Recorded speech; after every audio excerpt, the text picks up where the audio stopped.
cet accord, ce partenariat, j'estime qu'il est actuellement en danger.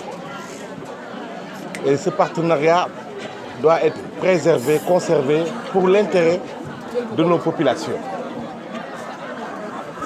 Ce partenariat est né depuis 2002 à l'occasion d'une convention entre la commune de Sakal et la commune d'Argentan. Et ça nous a permis de réaliser sur 20 ans, dans plusieurs domaines, plusieurs infrastructures, que ce soit sur la santé, l'eau et l'assainissement, sur le financement des femmes et la réception de plusieurs ouvrages comme les moulins à mil, du matériel didactique ou du matériel de santé. Cette coopération est le levier du développement de Sakal. Parce que si nous comparons Sakal aux autres communes, nous sommes en avance sur le raccordement à l'eau potable dans les foyers. Et comme vous le savez, l'eau est une source précieuse et l'acquisition, le fait d'avoir de l'eau allège les femmes, soigne les enfants et tout le monde, alimente le bétail et contribue à l'hygiène des populations. Et cette coopération nous a donné pendant plusieurs années la chance d'avoir de l'eau. Comme vous le savez, les populations n'ont pas les fonds nécessaires pour faire des raccordements de kilomètres en tuyaux. Ces travaux coûtent extrêmement cher. Et les sociétés privées n'ont aucun intérêt pour faire ces travaux parce que c'est des travaux qui sont amortis au bout de 30 ans. Alors, cette coopération, s'il n'existait pas, ces populations qui bénéficient aujourd'hui du raccordement depuis 20 ans n'auraient jamais eu le liquide précieux. Et donc, dans le cadre de cette coopération, nous avons acquis aussi des ouvrages comme le lycée de Sakal. Le lycée, à part 2 classes qui ont été construites par le conseil départemental d'alors, à part 2 classes, les classes ont été construites grâce à l'aide de la coopération décentralisée. Donc l'éducation, la santé, l'eau, l'assainissement et les financements des femmes dans le centre social, la formation des femmes, les budgets alloués pour le petit commerce, tout a été mis en place par cette coopération décentralisée. Donc nous voulons sauver cette coopération décentralisée. Que cette coopération décentralisée ne soit pas souillée par la politique politicienne. Nous avons des accords pour 5 ans. Nous devons préserver ces accords pour l'intérêt uniquement et exclusivement des populations de la commune de Sakal. Le problème, je l'ai évoqué en Wolof. Je vais un peu le résumer en français. Dès janvier 2022, l'alternance a sonné à Sakal, que nous avons accepté dignement, parce que nous croyons à la démocratie et nous croyons aussi à la République sénégalaise et à la continuité de l'État. Raison pour laquelle, après l'accession du nouveau maire, nous avons fait l'état des lieux sur le plan des dossiers, l'état des lieux sur le plan de tout ce que nous avons géré. En l'occurrence, la coopération décentralisée et exceptionnellement, j'avais un mandat pour négocier Innovant, la société centrale de centrale électrique qui se trouve à Sakal. J'ai remis tous ces dossiers avec toutes les explications et les détails en étant ouvert à toute question et à toute contribution pour améliorer la suite de ce dossier. Mais le maire, étant politique et politicien, n'a jamais cru à ma bonne foi. Raison pour laquelle, dès l'année 2022, il a fait un arrêté pour dissoudre le comité dont j'étais président. Ce qu'ils ne savaient pas, un décret est supérieur à un arrêté. Et moi, l'association de comité de jumelage avait un récépissé en bonne et due forme. Donc c'était une erreur de sa part et ça m'a montré que ce maire ne voulait pas une collaboration franche et sincère. Deuxième chose, après cette dissolution ratée, ce coup qui a échoué, il est passé à une autre étape. L'autre étape, c'est de dire que je ne pourrais pas être responsable politique et responsable et président du comité.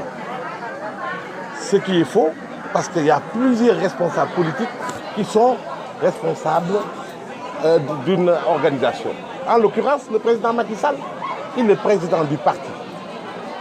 APR est président de la République.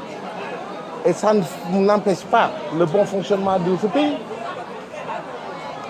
La troisième, il a fait comprendre qu'il m'avait nommé, qu'il m'enlevait parce qu'il a les pleins pouvoirs. Ce qui est totalement faux. J'ai été élu devant une assemblée et qui a été actée à l'époque par le maire et qui avait signé cet arrêté de mon élection. Et il n'a pas arrêté à mettre du sable dans le couscous pour m'enlever de ce comité parce que le comité constitue un danger personnel et unipersonnel. Pourquoi? Il m'a clairement dit que si tu continues à travailler pour le comité, tu auras la sympathie des populations et surtout, tenez-vous bien, la sympathie des populations et surtout un avantage politique. Un avantage politique. Donc, pour son propre intérêt, il a préféré couper les activités et les relations que le comité avait avec la mairie. Chemin faisant, cette année, c'était l'anniversaire des 20 ans du comité. Ça fait 20 ans. 2002, on a signé avec Argentat sur Dordogne. 2003, on avait signé avec Malmort sur Corée. Et vous en êtes témoins. Vous êtes venus plusieurs fois faire des reportages ici, vous les journalistes. Et cette année, c'était la 20e année d'anniversaire. Ce qui était un grand jour pour célébrer et honorer nos hôtes. Et cette célébration, pour honorer nos hôtes, a tourné au vinaigre. Pourquoi? Parce qu'ils voulaient célébrer uniquement sans la contribution ou la participation du comité. Une délégation qui venait visiter les ouvrages. Une délégation qui venait inaugurer les derniers ouvrages qui ont fini ce mois-ci. Une délégation qui était venue faire des perspectives d'avenir pour la commune de Sakal a été déçue par le comportement de cette municipalité. Parce que tout était fait pour nous écarter. Alors que c'était, même aujourd'hui, c'est des amis francs, parce que ça fait 20 ans qu'on est ensemble. Donc l'obsession de la mairie et du maire en personne était de nous écarter en tout lieu et en toute place. Vous dites, oui. Vous allez continuer. Oui. Je vous place une question. Vous dites que vous avez été nommé. Oui. Élu. Élu. Oui. Par qui? J'ai été élu parce que c'est une assemblée, il y avait un comité, parce que je ne suis pas le premier président. Le premier président du comité était Nganyang, ancien président de la communauté rurale. Le deuxième président était Abdou Fall. Moi, j'ai été élu en 2017. Ça fait 5 ans, j'ai fini. Je vais faire les élections du 6 décembre. Donc, il y a des membres du comité. Il y a un trésorier, il y a un président, il y a un secrétaire général, il y a un vice-président, comme toutes les associations légalement constituées. Et moi, ce qui m'énerve, ce qui me fait mal, c'est que les projets d'avenir que nous avons avec cette coopération, pour l'intérêt des populations, sont orientés aujourd'hui ailleurs. Pourquoi? Parce qu'on avait 40 villages à faire pour que Sakal soit 100% connecté, raccordé en eau potable. Et ces 40 villages, c'était 8 villages par an. Les 5 années faisaient 40 et on a fait 8 cette année. Et les 32 seront distribués dans le département.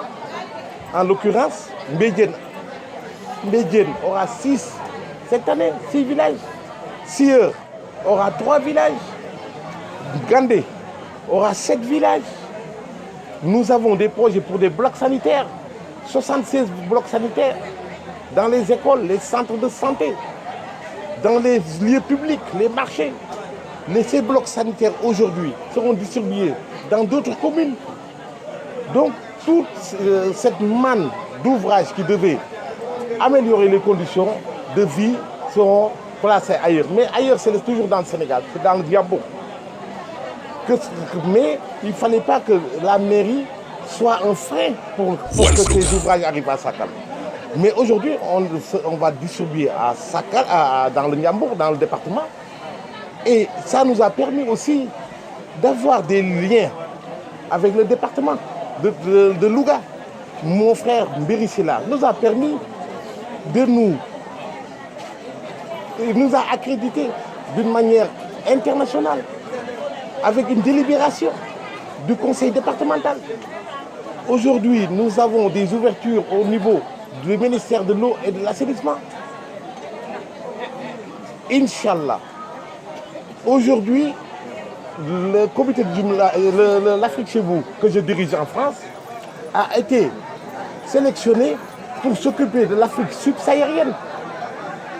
Toute l'Afrique subsaharienne, en eau et assainissement, programme Solidarité, nous sommes des membres actifs, que ce soit la Guinée, que ce soit le Togo, le Bénin, la Mauritanie. Donc aujourd'hui, nous demandons que la raison soit gardée et que notre maire revienne à la raison. Sinon, cette coopération décentralisée va pourrir et finira par s'arrêter.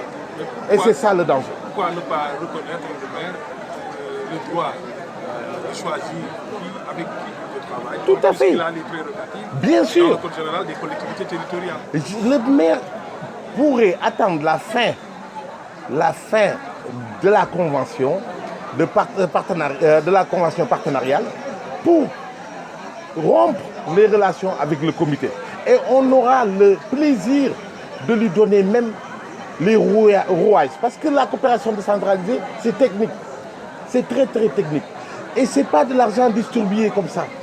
C'est des fonds où on doit mettre des dossiers techniques pour pouvoir être sélectionné dans les instances. C'est un jury qui demande, qui sélectionne. Et quand on est lauréat, c'est au bout de 200, 300 éliminations de dossiers dans toute l'Afrique où on prend 10 dossiers et qui les accompagnent par la qualité des dossiers. Et on a la chance, et je remercie tous les services de l'État qui nous accompagnent aujourd'hui pour le succès de ces dossiers qu'on porte au niveau des instances des bailleurs.